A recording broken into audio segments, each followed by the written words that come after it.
Mana yang lain belum pada datang? Eh, kita mulai ya, karena sudah jam 2 tepat. Meskipun masih 2 orang saja yang datang, kita melanjutkan pelajaran sebelumnya terkait metodologi penelitian. Kita masuk benar-benar ke masalah metodologi. Meskipun sebelum-sebelumnya kita juga sebagian sudah bahas, tapi kita akan melihat apa sih arti dari metodologi penelitian. Metodologi itu apa sih? Metode itu artinya cara yang tepat untuk melakukan sesuatu, dan logos di dalam logi itu, metodologi itu artinya ilmu pengetahuan. Jadi metodologi artinya cara melakukan sesuatu dengan menggunakan pikiran secara seksama untuk mencapai sesuatu tujuan. Sedangkan penelitian atau riset adalah suatu kegiatan untuk mencari, mencatat, merumuskan, dan menganalisis sampai menyusun laporannya. Jadi biasanya kita membahas, kalau minggu lalu, what, why, what, who, how misalnya itu. Kita juga melibatkan di sini dalam arti penelitian ada who-nya dan when-nya. Who itu siapa yang melakukan, when-nya itu kapan. Nah, kemudian sebenarnya mirip juga minggu lalu atau 2 minggu yang lalu kita bahas metode-metode penelitian. Pertama, biasanya kalau karena Anda orang eksakta, maka yang kita gunakan itu adalah eksperimen. Metode inilah yang kita gunakan biasanya. Anda pergi ke lab, Anda melakukan kegiatan pengujian, kemudian Anda bisa menyimpulkan sesuatu, bisa berapa bulan, 2 bulan, 3 bulan, 1 tahun, atau lebih dari itu.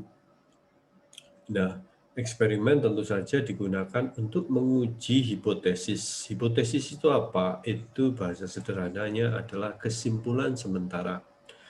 Tapi di ilmu-ilmu sosial ada berbagai metode. Meskipun ilmu sosial kita pun kadang-kadang melakukan orang eksakta hal-hal yang sama.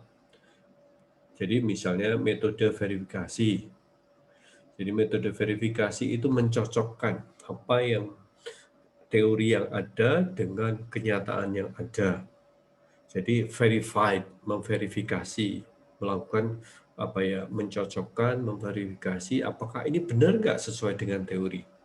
Nah, dari situ bahkan kadang-kadang kita mendapatkan sesuatu yang baru. Oh, ternyata yang salah itu teorinya. Atau bisa jadi teorinya tidak salah, tapi kondisi ideal dan di lapangan itu tidak tercapai karena banyak hal.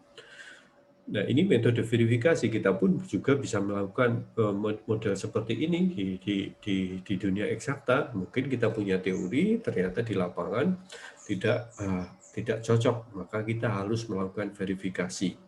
Tapi harus diingat bahwasanya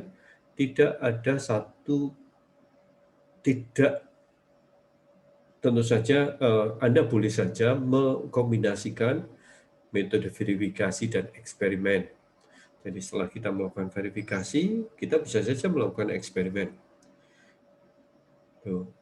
Kita uji secara teori pembakaran suatu mesin, idealnya menurut teori seperti ini. Kok di lapangan beda, kita kan melakukan verifikasi itu. Kemudian setelah kita lihat gap-nya, ada masalah di situ, maka Anda bisa melakukan uji eksperimen. Jadi kita bisa menggunakan kombinasi metode verifikasi dan eksperimen. Nah, kemudian juga ada metode deskripsi. Deskripsi ini biasanya sering digunakan untuk mencari ciri-ciri sifat suatu fenomena. Ini biasanya ada studi komparatif, studi kasus, kemudian juga ada survei. Dan ini pun kita bisa melakukan orang eksakta. Orang marketing biasanya yang suka melakukan metode ini untuk survei. Taruhlah Anda melakukan suatu survei sebagai marketer di suatu perusahaan Astra, Toyota, atau Daihatsu atau apa, untuk mengetahui kesukaan dari masyarakat. Masyarakat itu sukanya apa sih kalau motor atau mobil? oh ternyata masyarakat sukanya mobil yang bisa dipakai untuk keluarga.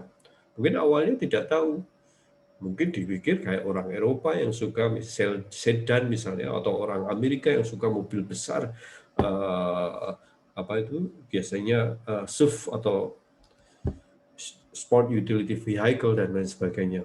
Ternyata orang Indonesia tidak. Kemudian dilakukan eksperimen, oh mungkin sebaiknya kita ciptakan model-model yang untuk keluarga, bisa juga kapasitasnya besar, tidak harus sangat nyaman sekali, tapi bisa murah dan terjangkau oleh masyarakat Indonesia. Dan dalam hal ini kita melakukan survei dulu. Survei, kemudian kita bisa melakukan kegiatan eksperimen sesudah itu. Oh maunya misalnya masyarakat Indonesia itu pembakarannya misalnya perbandingan antara bensin dan berapa jaraknya, oh sekitar 1:11, tidak harus pakai Pertamax, bisa jadi pakai Pertalite dan lain sebagainya. Nah itu adalah suatu metode-metode yang mengkombinasikan antara metode deskriptif menggunakan survei, kemudian juga melakukan verifikasi dan juga melakukan eksperimen.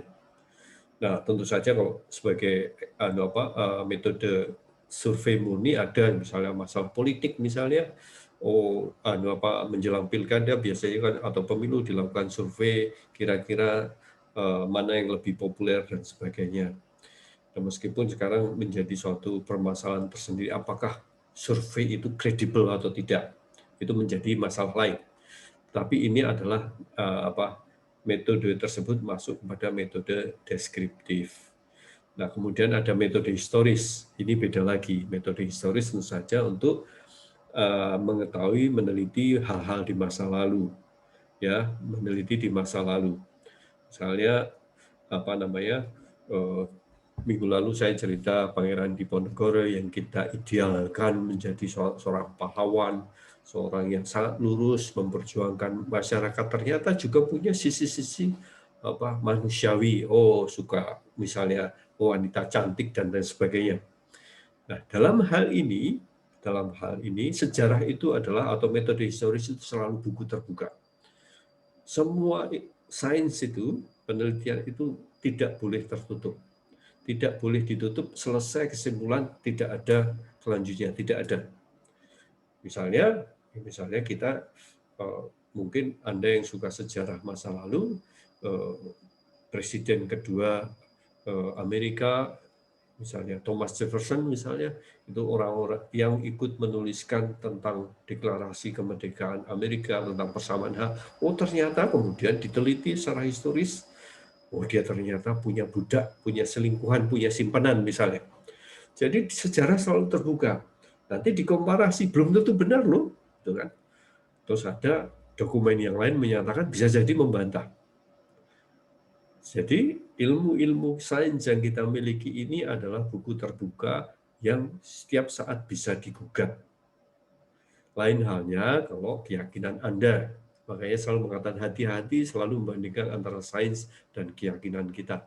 Karena sains itu tidak permanen. Selalu ada yang baru. Nyatanya kita juga mengalami, misalnya Anda mungkin beberapa tahun yang lalu, tapi mungkin Anda masih muda, orang suka BlackBerry pakai touch itu.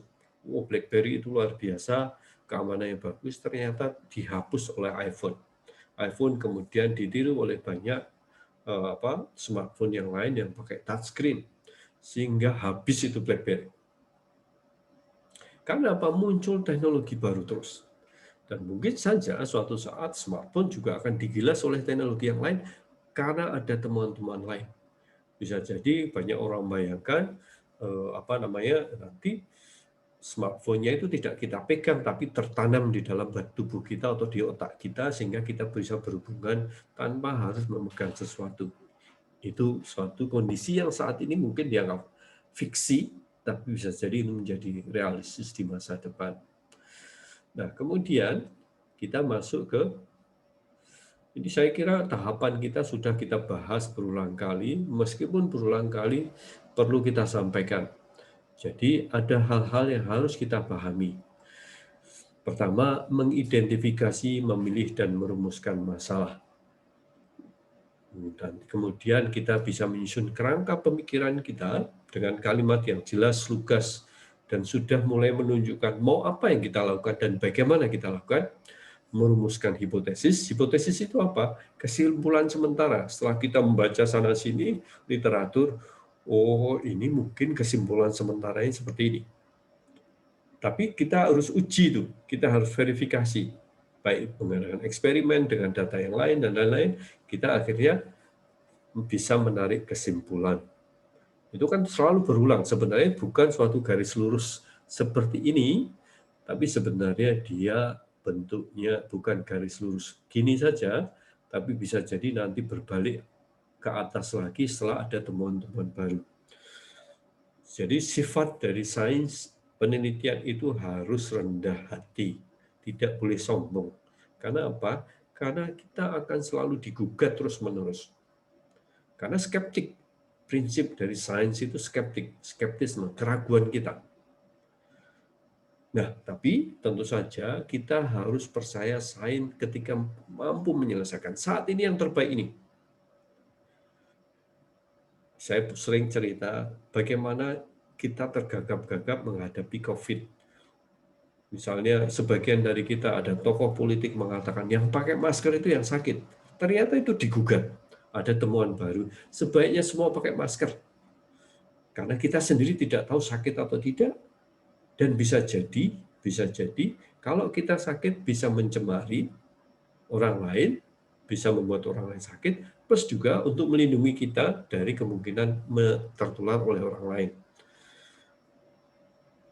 Kemudian ada digugat lagi, oh kalau pakai masker yang ada lubang nafasnya itu, kalau Anda sering lihat ada masker-masker yang bikinan pabrik-pabrik tertentu ada lubang nafasnya, oh ternyata itu tidak bagus, itu bisa kemungkinan virus masuk. Dan terakhir bahkan, oh itu masker scuba yang satu kain tipis itu, yang saya pun dulu suka, bisa memilih warna macam-macam, ternyata tidak efektif untuk melawan COVID-19 misalnya. Jadi kesimpulan-kesimpulan yang dulu, bahkan nggak dulu, hanya berapa bulan yang lalu, itu bisa dibentahkan lagi oleh temuan-temuan baru. Karena apa? Kalau kasus COVID itu, kita semua masih meneliti apa itu COVID-19.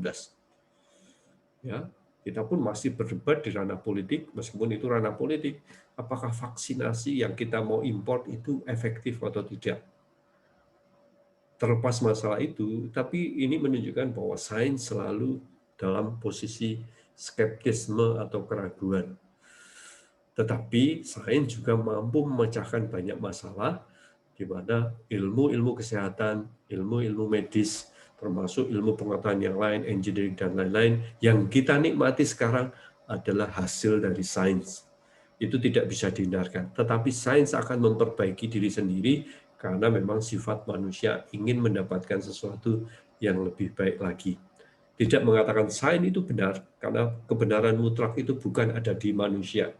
Karena sains itu adalah bagaimana upaya manusia menemukan sesuatu yang mendekati kebenaran. Lanjut. Nah, sekarang mengidentifikasi masalah, ya, dan merumuskan masalah. Sebentar lagi mungkin, atau sebagian sudah, Anda harus membuat suatu skripsi, atau mungkin penelitian. Bagaimana Anda bisa mengatakan ini identifikasi masalah saya? Banyak. Sebenarnya kita sering di tiap hari kita itu selalu menghadapi masalah. Kalau Anda ada yang bertanya ke saya, Pak, saya nggak punya tema, gitu kan? Biasanya saya akan menjawab, menurut kamu yang jadi masalah, misalnya kalau Anda suka konversi energi, apa yang jadi masalah menurut Anda? Oh, menurut saya begini Pak, itu jadikan masalah, identifikasi masalahmu. Antara kondisi ideal dan dunia nyata itu ada gap, ada jarak, itu berarti ada masalah. Ya. Kemudian setelah kita mampu mengidentifikasi, kita mencari sumber acuan dengan membaca, ikut seminar, termasuk pernyataan otoritas. Pernyataan otoritas itu apa? Pernyataan otoritas itu adalah misalnya kita mendapatkan peraturan pemerintah, peraturan presiden, peraturan menteri, atau undang-undang. Itu pernyataan otoritas, bisa menjadi acuan kita. Loh kok bisa begitu, Pak? Oh iya, bisa. Kita bisa menyatakan bahwasanya menurut acuan ini gap-nya ada di sini. Taruhlah begini, dulu ada suatu peraturan menteri yang melarang untuk mengekspor mineral, bahan mentah, jadi raw material dari mineral ke luar negeri. Kan? Kemudian banyak perusahaan mengatakan, oh kalau kita harus mengolah sendiri susah dong, butuh waktu. Ya kan? Kondisi idealnya maunya ya udah pokoknya Indonesia harus mampu mengolah sendiri di dalam baru diekspor. Dilarang untuk mengekspor bahan mentah mineral tersebut. Nah, antara kondisi ideal dan kondisi di lapangan ternyata terjadi gap. Kita harus menyelesaikan masalah ini. Kan? Jadi, saya hanya mau mengatakan ada sumber-sumber acuan yang bisa dipakai di samping referensi entah jurnal, entah makalah, entah apapun juga pernyataan otoritas. Pernyataan otoritas itu apa? Itu misalnya terkait undang-undang, terkait peraturan pemerintah, peraturan presiden, peraturan menteri, dan lain sebagainya. Terus bisa kita bandingkan juga dengan kondisi nyata di lapangan. Nah, kemudian berikutnya adalah kita harus mampu memilih masalah atau pembatas. Mungkin masalahnya banyak, tapi kita harus mampu menyederhanakan masalah, fokus pada apa yang kita ingin selesaikan. Karena dalam dunia nyata, itu banyak parameter, banyak masalah, yang akhirnya kalau kita mau menyelesaikan semuanya, menjadi kita bingung sendiri. Padahal kita kan S1 misalnya, harus segera selesai. Maka biasanya kita punya batas-batas, kita asumsikan. Kan? Kalau Anda pernah belajar masalah teori fisika, kimia, semua kan diidealisir kan? Tuh. Semua diidealisir suhunya padahal suhu kamar. Padahal mungkin untuk mencapai suhu kamar 25 derajat Celcius itu susah. Tidak mesti tiap lokasi punya suhu kamar 25 derajat misalnya. Tapi makanya kita asumsikan rumus-rumus yang kita kenal dalam dunia sains itu sering menggunakan penyederhanaan atau pembatas. Nah, ini makanya kita harus mampu memilih masalah pembatasnya. Kita asumsikan. Nah, baru kemudian kita merumuskan masalah dengan membuat suatu kalimat yang sederhana dan mudah dipahami maunya kita apa merumuskan masalah ini. Seringkali kita membuat suatu perumusan masalah yang rumit, itu artinya kalau menurut saya kita sendiri tidak tahu apa yang kita ingin cari. Tolong mencamkan baik-baik. Kalau Anda menemui orang, itu tokoh atau siapa saja yang bercerita, tidak bisa bercerita dengan sederhana, dia ceritanya rumit sekali dan sulit dipahami, berarti dia sendiri kemungkinan besar tidak tahu permasalahannya. Tapi kalau kita semua bisa bercerita, ya, dengan bahasa sederhana dan mudah dipahami, berarti Anda sangat paham. Itu camkan baik-baik. Nah, di dalam perumusan masalah sudah harus diberikan pendekatan kemungkinan apa yang harus dilakukan. Memberi petunjuk kemungkinan pendekatan yang mau kita pakai untuk penyelesaian masalah. Sampai sini ada pertanyaan? Sudah 14 orang. Saya belum membagikan link absensi ya. Silahkan diisi absensinya.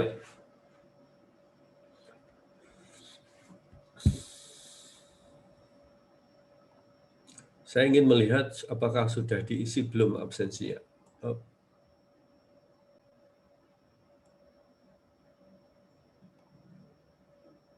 Belum ada yang mengisi absensi? Dari 15 orang? 1? 2? Kalau 15-14, kalau 15 termasuk saya.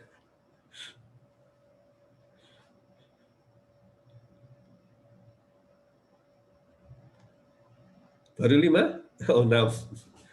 Terus ya. Oke. 7. Saya bagikan juga, moga-moga ada nih.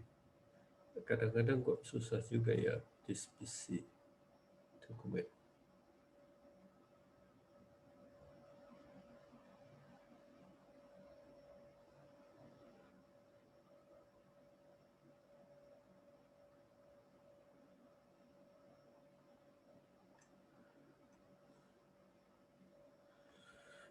Ya, saya bagikan juga PDF untuk hari ini. Oh, udah sampai 16 sekarang.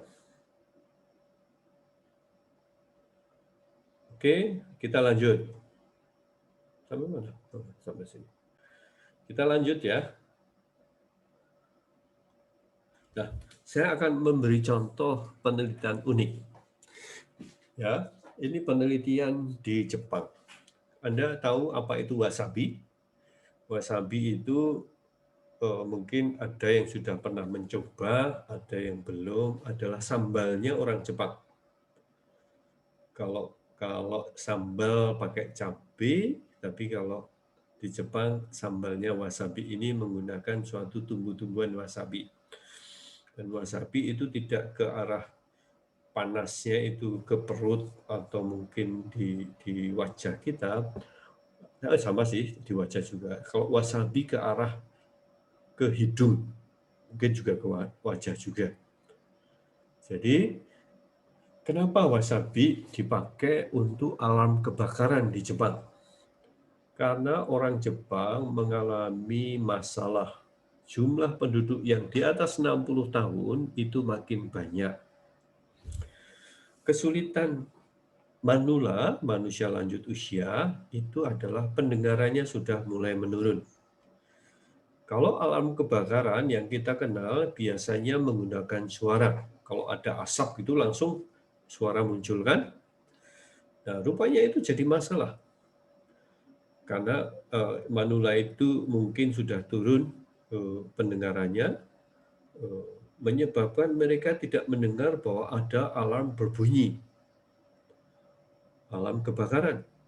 Maka ada universitas di Jepang namanya Universitas Shiga. Oh, bagaimana kalau kita keluarkan pakai bau-bauan dari wasabi? Tuh. Jadi ketika alarm itu mulai men-trigger, maka bau wasabi itu muncul. Bukan melalui pendengaran, tapi melalui penciuman. Nah, inilah contoh penelitian yang unik yang juga bermanfaat. Jadi mereka orang Jepang punya masalah. Masalahnya apa? Ada sekian persen masyarakat sudah tua di atas 60. Di antaranya mereka pendengarannya sudah sangat menurun. Sementara karena Jepang itu negara yang sering gempa seperti kita, maka bangunannya itu sering dibikin bukan dari beton, tapi dari kayu. Untuk menghindari kalau terjadi gempa, rubuhannya tidak menimbulkan korban yang lebih banyak. Tapi risiko yang lain muncul apa? Mudah terbakar karena orang merokok. Kalau Anda pergi ke Jepang, banyak monumen itu akhirnya hilang karena adanya kebakaran. Nah, dua hal ini, satu banyak orang tua, satu banyak bangunan dari kayu. Orang tua kecenderungannya mulai menurun pendengarannya. Kedua, bangunan kayunya itu mulai atau mudah untuk terbakar. Nah, kombinasi inilah yang menyebabkan ada Universitas Shiga di Jepang. Kalau gitu kita bikin alarm kebakarannya bukan pakai asap. Bukan pakai bunyi maksud saya. Tapi pakai bau dari wasabi, sambalnya orang Jepang. Jadi ini penelitian unik dan bermanfaat. Saya akan tunjukkan lagi penelitian yang lain. membuat berlian dari minuman keras, kan? Diamond itu terdiri dari unsur-unsur H dan unsur-unsur yang mirip dengan etanol. Ya. Terus ada universitas di Meksiko. Adalah daripada minum bikin mabok itu tequila gini, ini tequila ini ceritanya. Mungkin orang Meksiko suka tequila. Komposisinya itu 60% air, tequila itu atau minuman keras tersebut, 40% etanol. Kita bikin saja diamond atau berlian itu dari tequila itu. Ternyata bisa jadi. Ternyata bisa dibuat suatu diamond. Yang tadinya diamondnya itu biasanya didatangkan dari Afrika, misalnya dari Rwanda atau negara lain, dan itu menimbulkan masalah besar di negara asal. Itu kan terjadi eksploitasi budak dan lain-lain untuk mendapatkan berlian. Maka bisa jadi ini juga mengatasi masalah. Nah, banyak orang mabok misalnya, udahlah dibikin saja jadi berlian dan harga jualnya jadi mahal. Tuh. Jadi banyak penelitian-penelitian berbasis suatu ada masalah. Kita susah loh ini, berlian ini harus impor dari Afrika.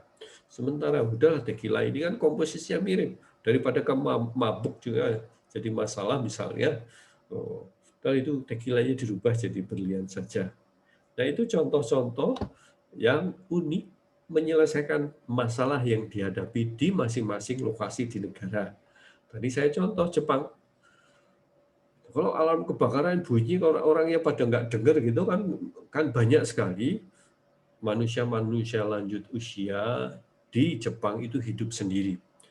Orang yang di atas usia 100 tahun itu banyak. Mereka sendiri, anaknya sudah jauh, dan mereka punya potensi tidak mendengar misalnya terjadi alarm tanda-tanda kebakaran. Ini kan suatu hal yang unik. Nah, itulah kira-kira yang bisa saya sampaikan. Ada pertanyaan? Ini ada Azza mengatakan saya hadir, Pak. Ya, selama Anda mengisi formnya sudah 21. Berarti ada yang dua orang. Satu orang isi 2 kali itu. Karena 19. Tapi bisa jadi karena Anda yang tidak yakin mengisi banyak terjadi, Anda akhirnya mengisi 2 kali. Oke ya. Mestinya ada lebih dari 19, ada yang nggak hadir ini. Setahu saya yang ada di daftar web kuliah itu ada 23. Ada pertanyaan nggak? Nggak ada? Nggak ada. Oh, ini ada pertanyaan. Anugrah Pratama Anwar. Pak, kalau untuk penelitian yang unik begitu, apakah karena dilihat dari faktor kebutuhan berarti ya Pak? Iya. Saya kira faktor kebutuhan, faktor demand, itu menjadi faktor utama. Jadi demand itu bisa demand person, itu kan? Demand bangsa itu atau grup itu atau perusahaan. Ya, tadi saya ambil contoh. Ini contoh saja, jangan saya tidak ada kaitan kesukaan dan politik atau tidak. Seorang calon gubernur atau bupati sebentar lagi kan katanya mau pilkada. Dia ingin tahu demand dia. Aku sebenarnya populer nggak sih, gitu kan? Tuh, dia minta surveyor. Tolong saya dibantu untuk mensurvei apakah saya populer atau tidak. Maka dilakukan survei. Surveyor ini bisa jadi bagus dan tidak bagus. Ada surveyor bagus, ada yang tidak bagus. Nah, surveyor yang tidak bagus itu seolah-olah Anda Bapak itu bagus ini didukung oleh 70%. Padahal bisa jadi pemilihan terhadap responden juga salah. Satu, bisa jadi membuat pertanyaannya juga salah. Menggiring orang responden untuk menjawab, oh ya itu bagus Bapak itu atau Ibu itu. Tadi pertanyaan saudara kan, Mas Anugrah Pratama Anwar ini, ya ada demand. Kalau Jepang tadi, ya makin banyak usia manusia atau penduduknya yang tua, menyebabkan mereka harus mencari cara memberitahu kalau ada kemungkinan kebakaran.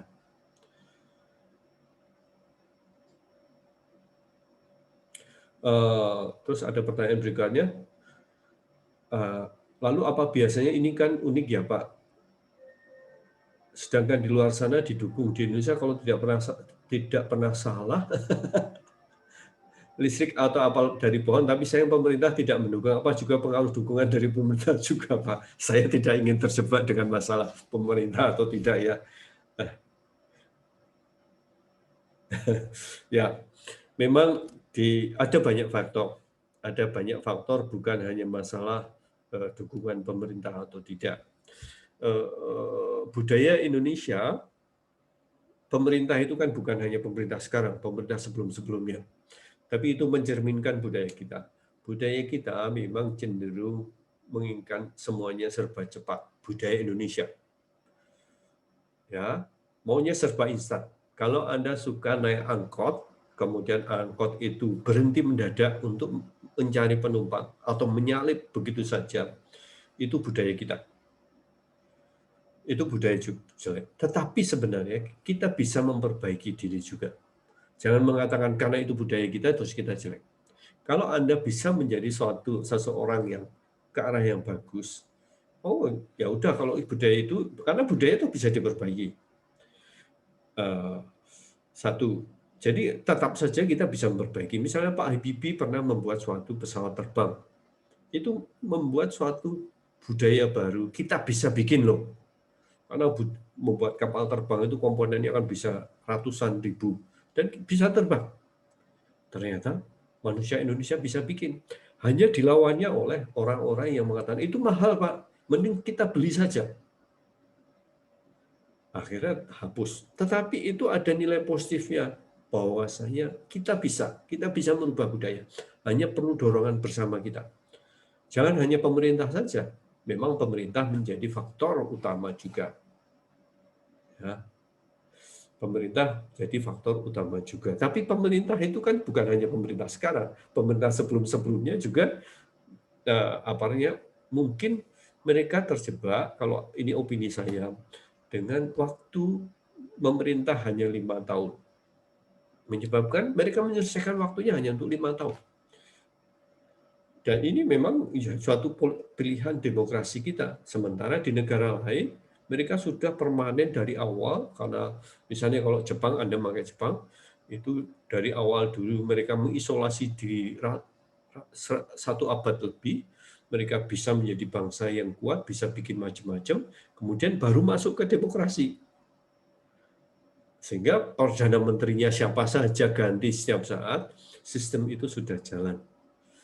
Nah, tetapi jangan mengatakan, kalau gitu kita tidak bisa. Artinya titik cerah itu ada. Saya ambil contoh yang baru saja, mungkin Anda masih kecil, ketika Direktur Utama Kereta Api Indonesia, Pak Jonan waktu itu, mampu merubah dari budaya kita yang kotor sekali menggunakan stasiun kereta di dalam gerbong, sekarang menjadi bersih. Jadi ada suatu potensi harapan itu. Harapan untuk perbaikan juga ada. Dulu masyarakat Indonesia ada yang naik di atas gerbong. Sekarang tidak. Berarti kita kan bisa. Nah, Anda mungkin generasi muda tentu saja akan bisa lebih baik lagi ke depan. Terus apalagi? Pak, bentuk alarm unik yang dari wasabi itu maksudnya bau kebakaran. Ya, bau asapnya. Kan smoke detector itu kan. Terus kemudian dia keluar kan saat itu. Terus karena bapak-bapak atau ibu-ibu atau nenek-nenek, kakek-kakek itu sudah tidak mendengar, biasanya bunyi gitu kan. Maka diisilah dengan wasabi. Sebenarnya juga ada sprinkler kan, itu biasanya itu mereka memancarkan air kan, tapi mungkin dalam budaya tertentu dianggapnya juga menimbulkan masalah tersendiri di Jepang juga. Makanya ada usul bagaimana pakai wasabi, meskipun di sana juga masih banyak smoke detector yang pakai alarm sih, yang mudah kan juga banyak. Jadi itu ya, bau wasabinya. Terus ada pertanyaan, Pak, saya ingin bertanya hal apa saja yang harus dimengerti agar kita dapat memahami metode penelitian. Metode penelitian kan sederhana saja kan. Coba Anda bayangkan kalau Anda suka apa nih, hobi saja. Anda menyukai apa yang Anda suka. Misalnya Anda di tiap hari mengatakan bahwasanya apa ya yang paling mudah ya, sederhana misalnya. Dulu menganggap orang itu kalau merokok pakai kretek, saya bukan perokok, itu lebih berbahaya daripada, itu berbahaya rokok kretek. Muncullah ide menggunakan filter. Jadi orang waktu itu ini harusnya ada masalah, ini harusnya jangan deh kalau langsung rokok kretek itu, pakailah filter. Tapi ternyata itu pun tetap jadi masalah karena nikotinnya juga tembus. Kemudian ada rokok elektronik, ternyata juga jadi masalah juga. Jadi terus berlanjut. Jadi Anda harus memunculkan sifat kritis Anda di setiap hari kita. Kalau Anda suka mesin misalnya, kok mesinku kayak gini ya, gitu kan? Anda suka ngotak-atik motor gitu, kok ini kok keluar asap hitam ya? Nah itu bisa jadi masalah Anda untuk bisa Anda mencari cara untuk menyelesaikannya. Ini, ya. Kemudian, kenapa kita tidak pakai alarm seperti biasa saja, Pak?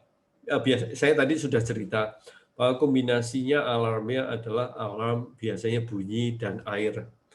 Kan di atas itu kan biasanya sudah ada air bisa bunyi serat gitu kan, air bisa nyemprot ke bawah, ada.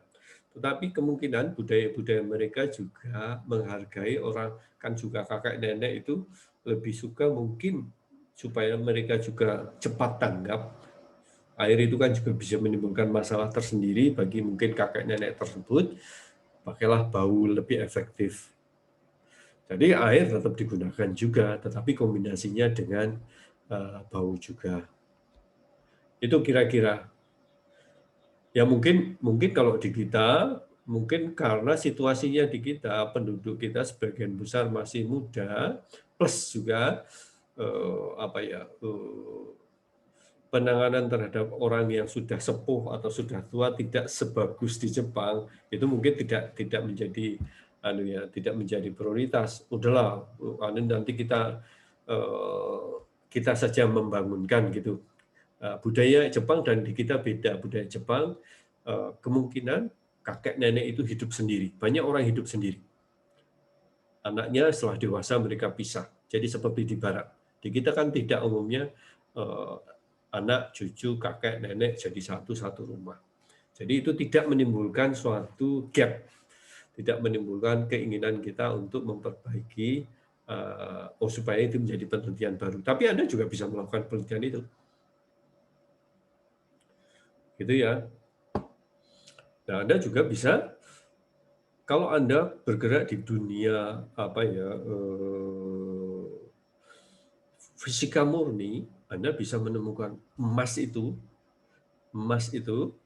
sebenarnya hanya beda sedikit dengan merkuri.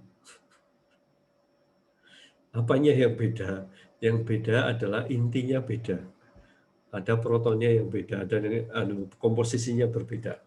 Gimana kalau kita rubah saja pakai reaktor nuklir? Jadi merkuri bisa jadi emas, tapi kemungkinannya kecil. Dan itu tidak jadi masalah besar bagi kita kan, mudah sekali kita beli emas selama ada uang kok. Tapi makanya bukan jadi masalah besar. Tapi secara teoritis itu mungkin. Secara teoritis kita bisa mengubah satu bahan menjadi bahan yang lain. Nah, ada contoh unik yang lain, misalnya ini percaya atau tidak, untuk menaikkan jumlah sapi dengan susu yang lebih banyak, sapi perah itu, maka sapi-sapi tersebut diberi nama, diberi identitas, dimanusiakan. Ternyata suka sapi itu. Itu ada juga penelitian seperti itu. Jadi di Australia misalnya, karena mereka usaha sapinya banyak, ada suatu penelitian, udahlah ini namanya Thomas gitu. Oh ini namanya si Peter atau ini namanya siapa. Kemudian dimanusiakan, dianggap dia sebagai entitas sendiri yang ada peri kebinatangannya, ternyata ada nilai tambah volume susu yang mereka keluarkan. Itu contoh juga unik. Silahkan Anda mencari dalam dunia nyata kira-kira apa yang bisa Anda lakukan hal-hal unik. Nah, kelebihan lain lagi, budaya di negara maju, mereka suka mematenkan paten-paten teknologi-teknologi unik tersebut. Kalau Anda ke Tokopedia, ke Bukalapak, Anda sering menemukan suatu teknologi-teknologi yang unik, yang aneh, yang dijual juga oleh negara-negara tersebut. Itu kira-kira. Ada pertanyaan lain? Kalau tidak ada, kita ketemu lagi minggu depan. Kita tentukan harinya. Moga-moga Sabtu saja. Tapi mungkin kita cari waktu untuk pertemuan selanjutnya. Kita ketemu minggu depan. Terima kasih. Assalamualaikum warahmatullahi wabarakatuh. Waalaikumsalam warahmatullahi wabarakatuh. Makasih Pak. Mari. Ya Pak. Terima kasih Pak. Terima kasih Pak. Ya. Terima kasih banyak.